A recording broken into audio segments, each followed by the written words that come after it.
This is the Pilot Point Bearcat Pregame Show, brought to you by Homeland Roofing on PilotPointBearcats.com.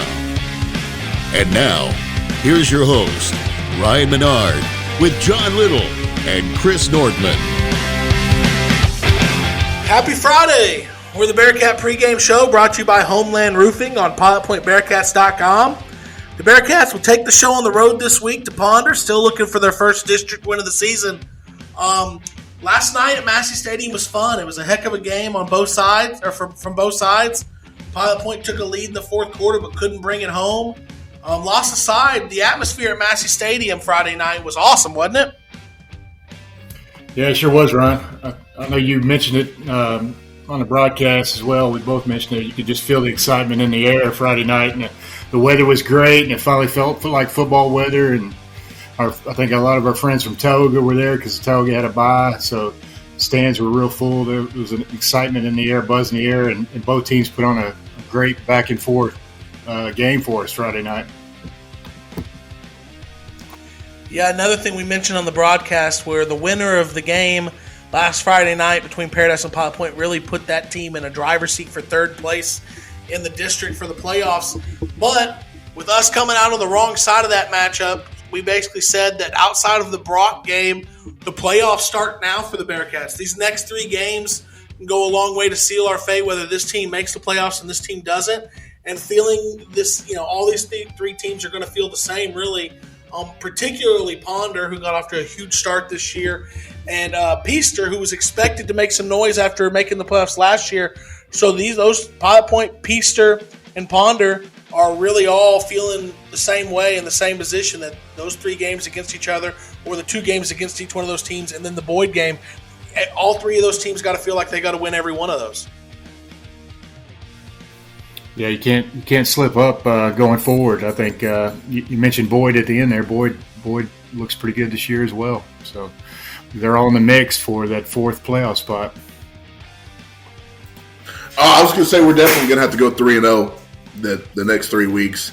I mean, we got Brock last week, but the last week of the season, but the next 3 games are going to be very vital for us to come out with wins on those. I agree with you, Norty.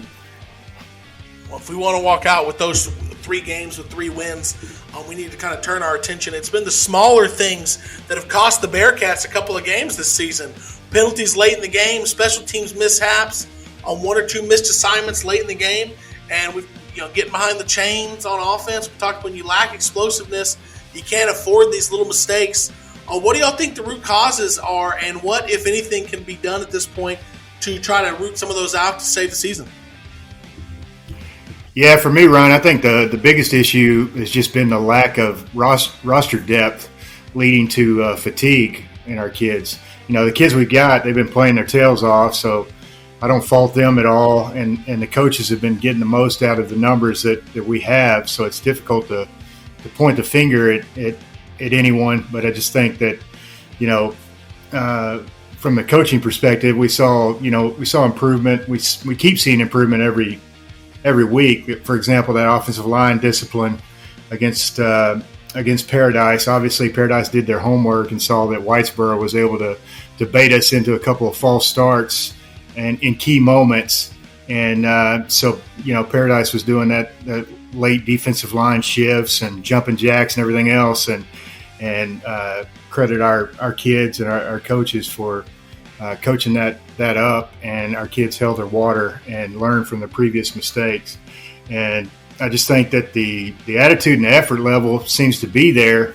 It's just when you're only suiting up 20 to 25 kids every Friday night, and they're all going to be gassed, especially late in the second half of these ball games, because they're all having to play both ways and on every special team. And I think it's been an issue even going back to the scrimmages. You saw, I think our teams kind of fell apart late in the scrimmages, and the majority of these guys, like I said, are playing both ways. And I have a little bit of experience in that. My senior year was myself and Paul Dennis. We were the only two kind of iron men that played both ways and on every special team. And I remember the first 4 or 5 games, man, at the end of every game, my body was failing me, and I was cramping up in the fourth quarter of those games. But we were deep enough where we had, one guy start at every other position and then rotate in whenever we needed. And we were typically suiting out like 35 guys. Heck, that was a million years ago when I graduated in 1994. So for us to only suit up 20 to 25 guys is been an issue, and I think that physical fatigue has led to mental fatigue late in games as well. I totally agree, and that was, I think, where it showed its biggest, where it reared its head the most was this Friday night. I'd say, from what I can tell, not a whole lot of major missed assignments so far this year, especially from the Bearcats secondary. And then, wouldn't you know it, if in the biggest moment of the game, late in the fourth quarter, there's a big mental mishap from the Bearcats secondary that allowed Paradise to get a big play touchdown. So I know, Chris, you and I have talked about it a lot off air the last couple of days. What are your thoughts on it? So my thoughts are kind of really focusing on special teams. I kind of had a funny thought earlier today. Bijan Robinson from Texas was known a couple weeks ago after having a fumble late in the game against Tech to be carrying the rock around all week at campus, going back to a movie called The Program from 1993 where one of the athletes had some fumbling issues, carried this ball around class all the time. And there's a scene in there where he's sitting at the top of the lecture hall and he's kind of dozing off, and one of the guys reaches up behind him and knocks the ball, and it just goes rolling down the stairs. And there's just a dog pile and balls bouncing everywhere. At this point, maybe one of our coaches needs to go toss a ball into the middle of the classroom one day, and let's see if somebody from the football team can jump on it, because we're having some issues with these little onside kicks right now. And I know it's kind of funny, but it's not funny when you have special team issues for 6 weeks in a row. Yeah, that's I had talked about it a little on the broadcast and off the broadcast about, man, on Thursday when you do your special team practice, and maybe every day during the week, a little bit during practice, I don't know what their schedule's like, we would have morning walkthroughs and afternoon practices. Get them out there for the walkthroughs and special team practice on Thursday, and man, I'm lining the kickoff return team up out there, and I'm putting my best kickers and kicking it. I'm putting linemen to kick it. I want those guys to see every type of kick, whether it's good kicks, bad kicks, whatever. And I just want to see anybody and everybody want the ball on that kickoff return. I think that was one of the issues this last week with the surprise on side is there was a Bearcat there in position, but as he saw the front line from Paradise coming in, kind of took a step back, didn't really go attack the ball because I don't think he knew if he was supposed to attack it or not. If I'm telling all 11 men, if that ball is anywhere near you, go get it. Because we can't have the ball fumbling around the ground or uncertainty, because it's got us. I mean, we've probably had at least 3 games, maybe more this year, where we have the kickoff return team out there and the other team ends up with the ball and it's not even a fumble that caused it. It's just not covering the kick. Those little things could definitely change the momentum of the game, and we kind of seen that happen Friday night.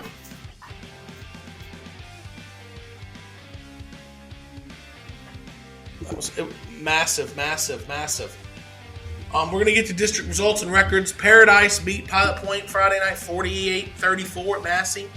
Brock got their second win of the season, beating Peaster 49-14, starting to round into form in the district. Whitesboro put a shellacking on Boyd 43-8. That was last week's matchups. This week's matchups, Pilot Point's on the road in Ponder. Paradise is on the road in Boyd, and Peaster will be on the road in Whitesboro. So all eyes the rest of the way for us are going to be on these matchups, such as Paradise and Boyd, Paradise and Peaster, and Ponder and Peaster.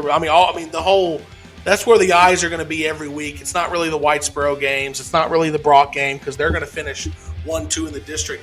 It's all the other matchups. See if there can get any upsets. Like if Boyd could give Paradise their first loss of the season this week, it really could make things interesting and really throw Boyd into the mix. And I'm not sure if Boyd's going to be able to get into the mix without a big upset.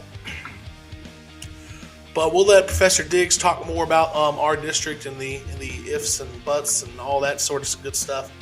We're going to get into Ponder. So I'll tell you all you need to know about Ponder right here. Offense.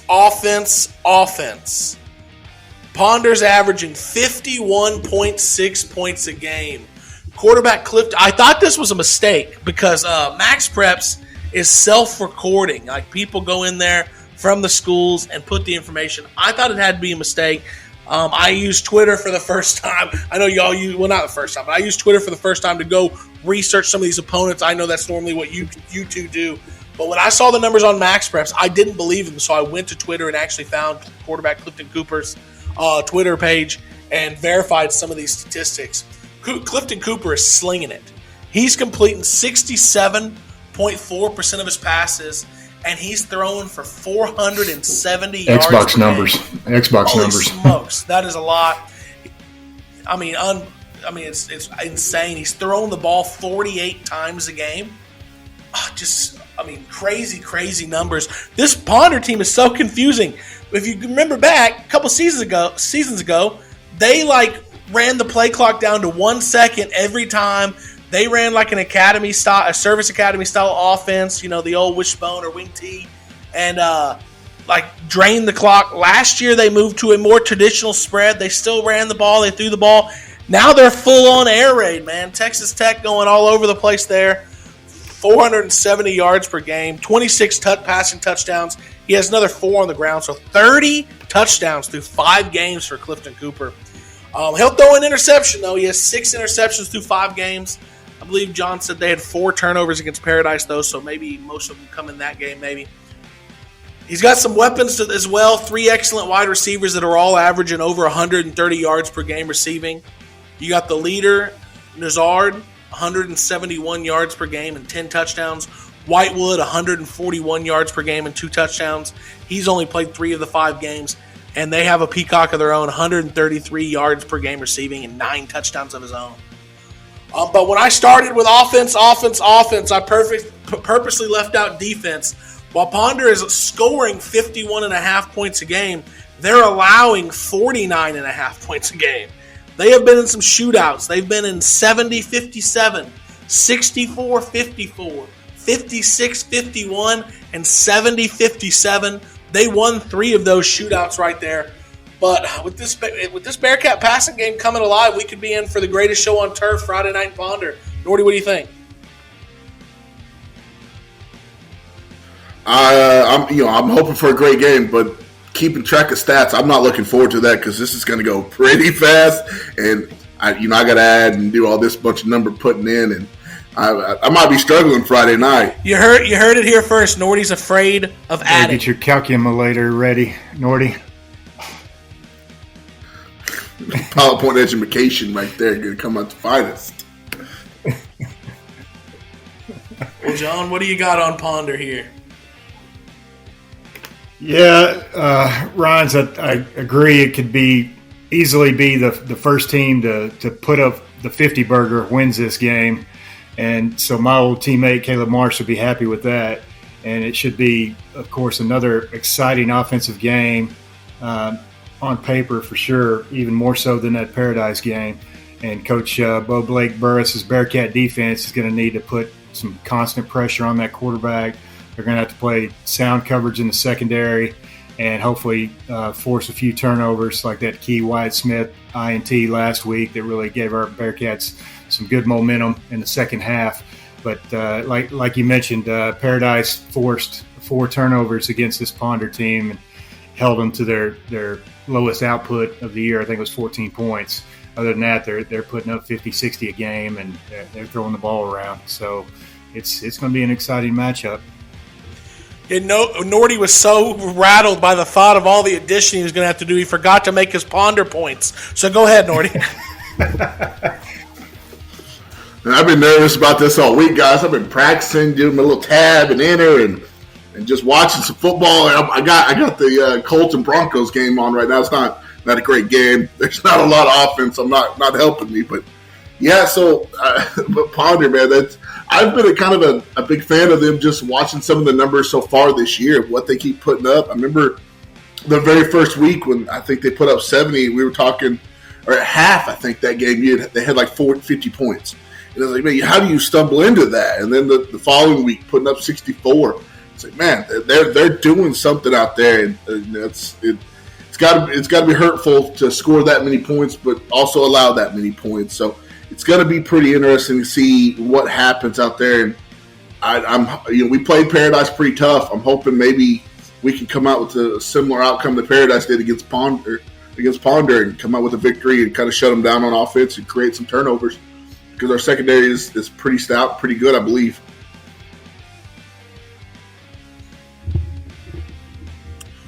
I believe in the secondary, and I've been saying it at every chance just because traditionally, I know back when I played, our secondaries were pretty good, but a lot of the Bearcats that I had seen before I played and a lot of the Bearcat teams I had seen after I played, we did a pretty good job of containing and slowing down the run and sometimes completely shutting it down, but always seemed to struggle in the secondary in games that I had seen.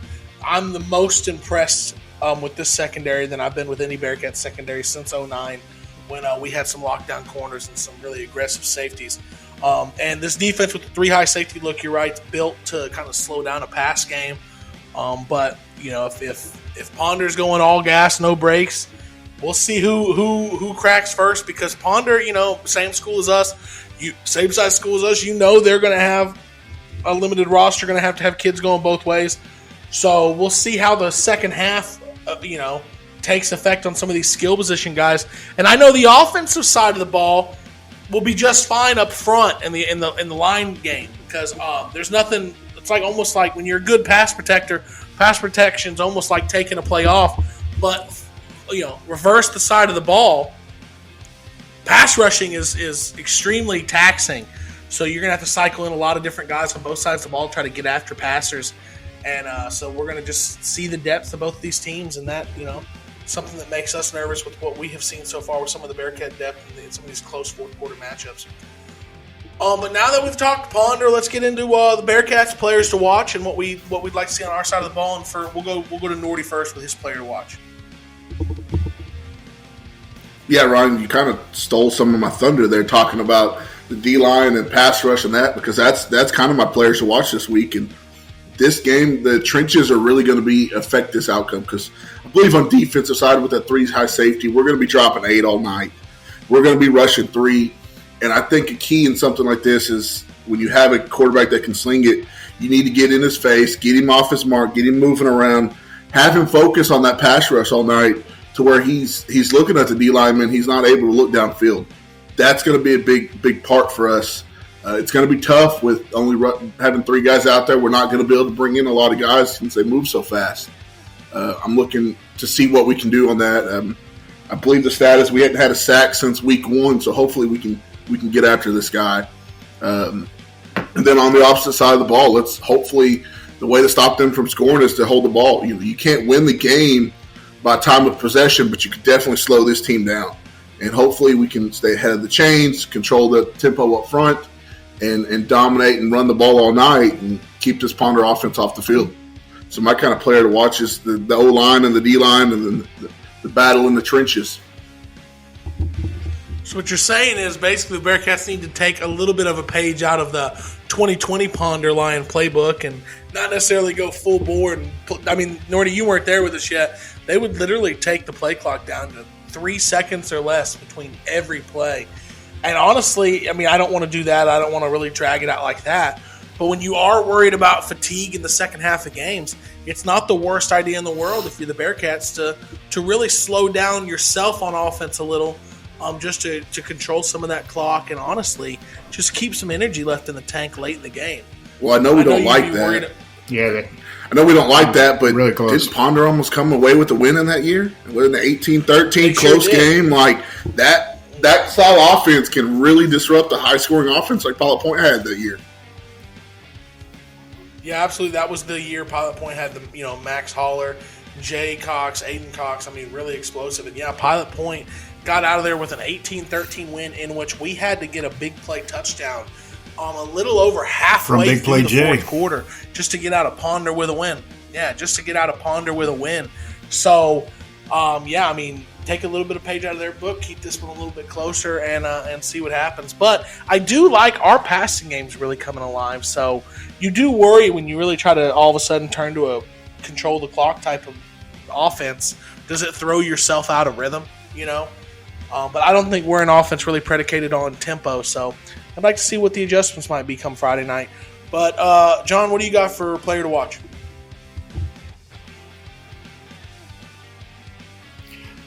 Yeah, for me, Ryne and Nordy, my player to watch is I'm going with what you guys normally do. I'm going with a unit, and that's the secondary unit this week, of course, because Ryne, you talked about the individual stats from their offense and their quarterback, and their senior quarterback Clifton Cooper, like I said, is averaging 48 passing attempts a game on the season.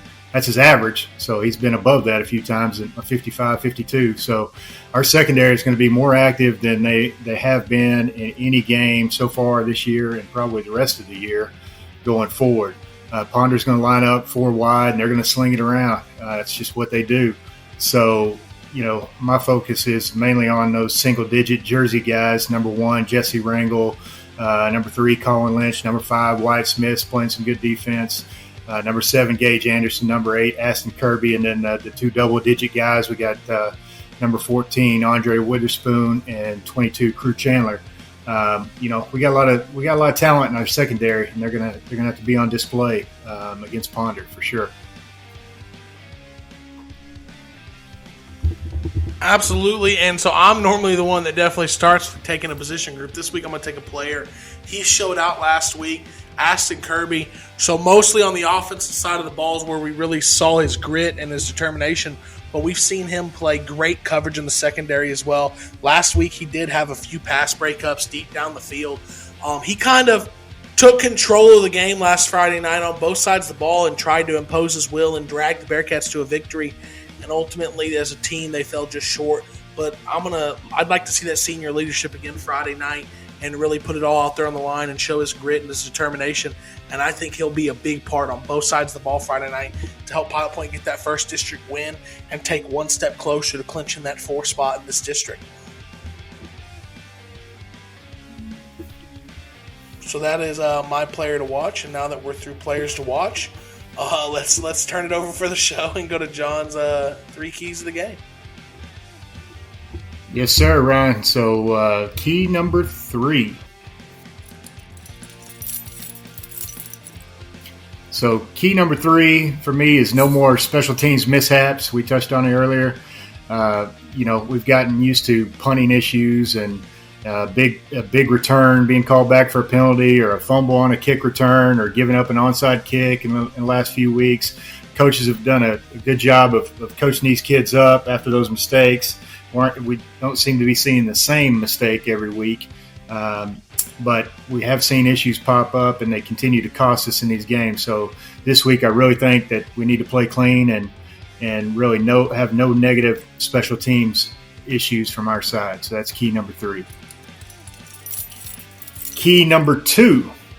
So key number 2, again, we touched on this one as well. At win the turnover battle, plain and simple. The worst game Ponder played this year was their 62-14 loss to Paradise. That was 2 weeks ago. And in that loss, they had 3 interceptions and they lost a fumble. And so that's what really propelled Paradise in that big victory. So it's going to be, it's going to be a huge factor on the outcome of this game. If Pilot Point can win that turnover battle, I think we win the game. And, if we don't win the turnover battle, we're just giving the ball back to, a real high-power offense. So key number 2 is win the turnover battle. And key number 1, see if I can get my music going right this week. Slow and low, that is the tempo. Let it flow, let yourself go. Slow and low, that is the tempo. That's a little Beastie Boys for you, fellas. That's Slow and Low by the Beastie Boys off the 1986 License to Ill album. And, for me, Rynes and Nordy, again, it comes back to dictating the tempo of this game. And we're going to have to be methodical on offense and really control the pace of this game, hopefully with our ground game. And Nordy touched on that earlier. Ponder's going to go 4 wide on almost every set. And they're going to run a play what seems like every 5 seconds if we allow them free reign on offense.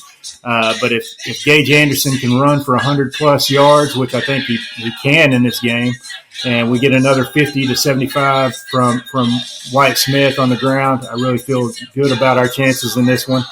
And, of course, if we win the time of possession, keep the chains moving, I'd like to see us avoid an all-out shootout and track meet type game with the limited roster numbers that we've got. So with that being said, I'm going to go ahead and go on record and give you a prediction. Pilot Point victory in this one, 49-42. Not quite meeting the 50 burger, but give me the Bearcats 49-42. Hashtag, yes, I'm a homer, Nordy. Deal with it.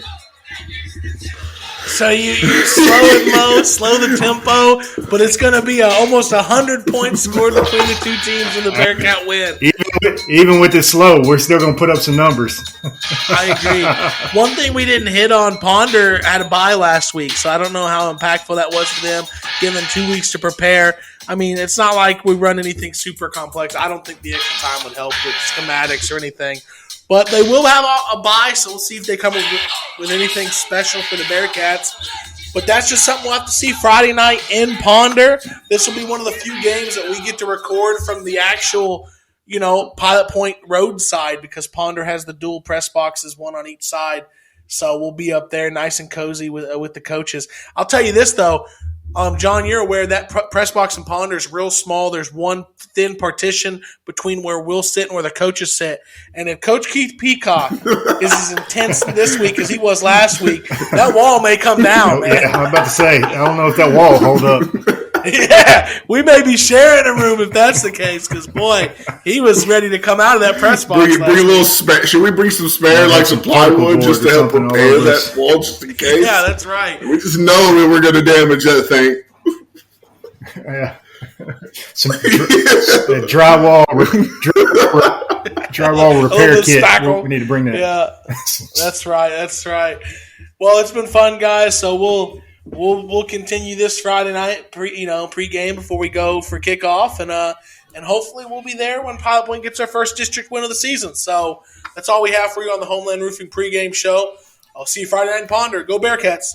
Go Bearcats! Go Bearcats. Homeland Roofing LLC has been serving the DFW area since 2014 and is a proud sponsor of Bearcats football. Homeland Roofing is a full-service contractor who specializes in storm restoration and provides end-to-end service for all insurance claims. If you've had storm damage, you've filed a claim but have questions about that next step, or you'd like a complimentary inspection, call Homeland Roofing at 469-343-3536. 469-343-3536, or find us on Facebook, Homeland Roofing, Texas.